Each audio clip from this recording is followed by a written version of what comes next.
The semi-official Tasnim news agency reported on Sunday that 109 security personnel had been killed in the protests across the country.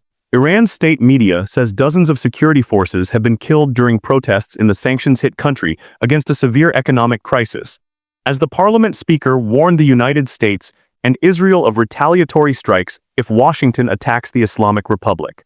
State television said on Sunday 30 members of the police and security forces were killed in Isfahan province, while the commander of the Law Enforcement Command's special units said 8 security forces were killed on January 8 and 9 during operations to quell riots in various cities. The semi-official Tasnim news agency reported on Sunday that 109 security personnel had been killed in the protests across the country. The Iranian Red Crescent, meanwhile, said a member of its team died during an attack on one of its relief buildings in Gorgan, the capital of Golestan province. The reported figures come as Iranian authorities step up efforts to quell the country's largest protests in years, which have seen thousands of people take to the streets in anger over the soaring cost of living and inflation death toll. In violence, surrounding protests challenging Iran's theocracy reaches 120. Activists say Iranian state TV is reporting on security force casualties while portraying control over the nation, without discussing dead demonstrators, whom it increasingly refers to as terrorists. Nationwide protests challenging Iran's theocracy reached the 2-week mark on Sunday, January 11, as the death toll in violence surrounding the demonstrations reached at least 116 people killed, activists said. With the internet down in Iran and phone lines cut off, gauging the demonstrations from abroad has grown more difficult. But the death toll in the protests has grown to at least 116, and over 26 others detained, according to the US-based human rights activists news agency. The agency has been accurate in multiple rounds of previous unrest in Iran. Iranian state TV is reporting on security force casualties while portraying control over the nation, without discussing dead demonstrators, whom it increasingly refers to as terrorists. Iran's army vows to protect public property as Tehran seeks to quell growing unrest, however. It also acknowledged protests went on into Sunday morning, with demonstrations in Tehran and in the holy city of Mashhad to the northeast. Supreme Leader Ayatollah Ali Khamenei has signaled a coming clampdown, despite U.S. warnings. Tehran escalated its threats on Saturday with the Iran's Attorney General, Mohammad Movahed Azad, warning that anyone taking part in protests will be considered an enemy of God, a death penalty charge. The statement carried by Iranian state television said even those who helped rioters would face the charge. Prosecutors must carefully and without delay, by issuing indictments, prepare the grounds for the trial and decisive confrontation with those who, by betraying the nation and creating insecurity, seek foreign domination over the country, the statement read. Proceedings must be conducted without leniency, compassion, or indulgence. U.S. President Donald Trump offered support for the protesters, saying on social media that Iran is looking at freedom, perhaps like never before.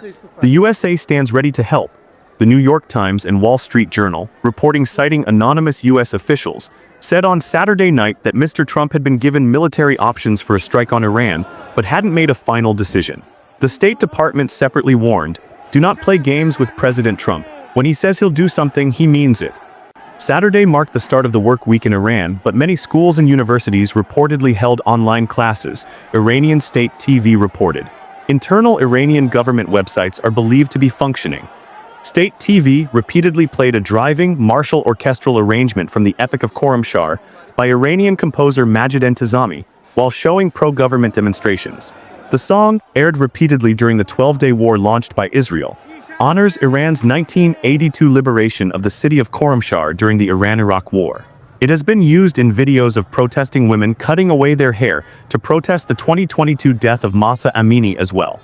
It also repeatedly aired video of purported protesters shooting at security forces with firearms.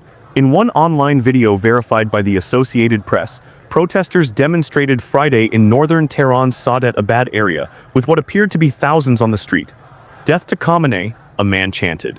The semi-official Fars news agency, believed to be close to Iran's paramilitary Revolutionary Guard, and one of the few media outlets able to publish to the outside world, released surveillance camera footage of what it said came from demonstrations in Isfahan. In it, a protester appeared to fire a long gun, while others set fires and threw gasoline bombs at what appeared to be a government compound. The Young Journalists Club, associated with state TV, reported that protesters killed 3 members of the Guard's all-volunteer basage force in the city of Gachsaran. It also reported a security official was stabbed to death in Hamadan province, a police officer killed in the port city of Bandar Abbas and another in Jilan, as well as one person slain in Mashhad. The semi-official Tasnim news agency, also close to the guard, claimed authorities detained nearly 200 people belonging to what it described as operational terrorist teams. It alleged those arrested had weapons including firearms, grenades, and gasoline bombs.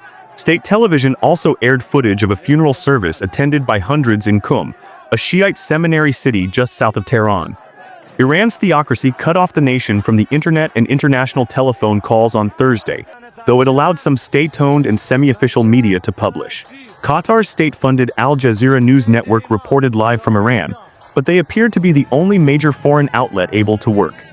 Iran's exiled Crown Prince Reza Pahlavi, who called for protests Thursday and Friday, asked in his latest message for demonstrators to take to the streets Saturday and Sunday. He urged protesters to carry Iran's old lion and sun flag and other national symbols used during the time of the Shah to claim public spaces as your own. Pahlavi's support of and from Israel has drawn criticism in the past, particularly after the 12-day war. Demonstrators have shouted in support of the Shah in some protests, but it isn't clear whether that's support for Pahlavi himself or a desire to return to a time before the 1979 Islamic Revolution. Online video purported to show protests ongoing Saturday night as well. The demonstrations began Dec 28 over the collapse of the Iranian rial currency, which trades at over $1.4 million to $1, as the country's economy is squeezed by international sanctions in part levied over its nuclear program. The protests intensified and grew into calls directly challenging Iran's theocracy. Airlines have canceled some flights into Iran over the demonstrations. Austrian Airlines said on Saturday it had decided to suspend its flights to Iran as a precautionary measure through Monday. Turkish Airlines earlier announced the cancellation of 17 flights to 3 cities in Iran. Meanwhile, concern is growing that the internet shutdown will allow Iran's security forces to go on a bloody crackdown, as they have in other rounds of demonstrations. Ali Rahmani, the son of Nobel Peace Prize laureate Narges Mohammadi, who is imprisoned in Iran, noted that security forces killed hundreds in a 2019 protest, so we can only fear the worst. They are fighting and losing their lives against a dictatorial regime, Mr. Rahmani said. In short, the popular protests against the Iranian government are spreading out of control. This means that the protests will likely continue until a government is established that is favorable to the protesters.